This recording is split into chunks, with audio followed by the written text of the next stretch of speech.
అమరావతినే AP శాశ్వత రాజధాని అని ప్రతిపాడు ఎమ్మెల్యే రామాంజనేయులు అన్నారు. అమరావతి కేవలం రాజధాని మాత్రమే కాదన్న ఎమ్మెల్యే రామాంజనేయులు వేల ఏళ్ల చరిత్ర, సంస్కృతి, నాగరికతకు సాక్ష్యంగా నిలుస్తుందన్నారు. వైసీపీ అధినేత జగన్మోహన్ రెడ్డి ప్రభుత్వం 3 రాజధానుల పేరిట రాష్ట్ర అభివృద్ధిని 30 ఏళ్లు వెనక్కి నెట్టిందన్నారు.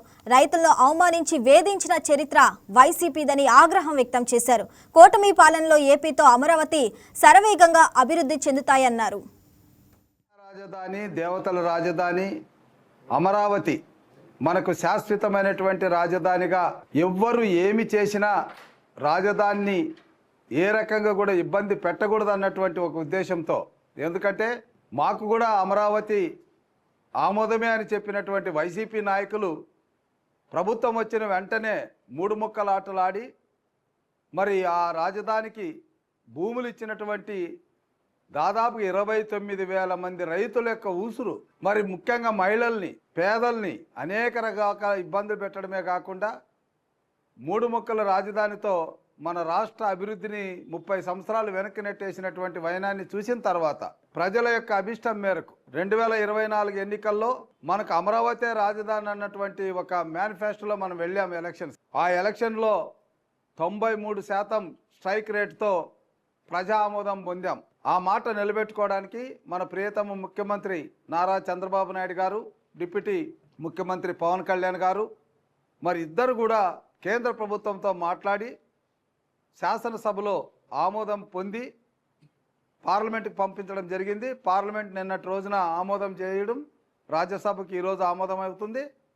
రాష్ట్రపతి సంతకం అయిన వెంటనే మనకు శాశ్వతమైనటువంటి రాజధానిగా అమరావతి ఉంటుంది. ఇది చిరకాల వాంఛగా మన ప్రజలకు, ముఖ్యంగా ఆంధ్ర ప్రజలకు, తెలుగు ప్రజలకు ఇది శాశ్వతమైనటువంటి రాజధాని అమరావతి అన్నటువంటి ఒక నిర్దిష్టమైనటువంటి ఒక చట్టాన్ని తీసుకురావచ్చే విషయంలో కేంద్రం సహకరించినందుకు అన్ని కోణాల్లో కూడా పనిచేసినటువంటి మా ప్రియతమ ముఖ్యమంత్రి చంద్రబాబు నాయుడు గారికి, అదేవిధంగా డిప్యూటీ ముఖ్యమంత్రి పవన్ కళ్యాణ్ గారికి ప్రజలందరి తరఫున, ముఖ్యంగా పత్తిపాడు నియోజకవర్గ ప్రజలందరి తరఫున కృతజ్ఞతలు తెలియజేస్తున్నాం.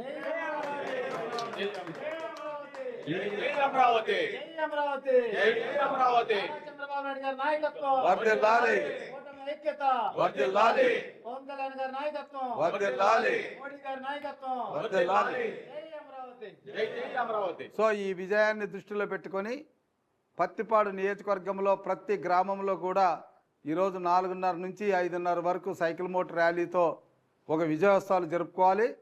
అదేవిధంగా ఆ గ్రామంలో ఉన్నటువంటి ఎన్టీఆర్ విగ్రహం దగ్గర కానీ లేదా ఎన్టీఆర్ పటానికి కానీ అక్కడ కొవ్వొత్తులతో దీపాలు వెలిగించి, మరి అదేవిధంగా మన ఇళ్లల్లో కూడా ఆనందంగా ఒక దీపాలు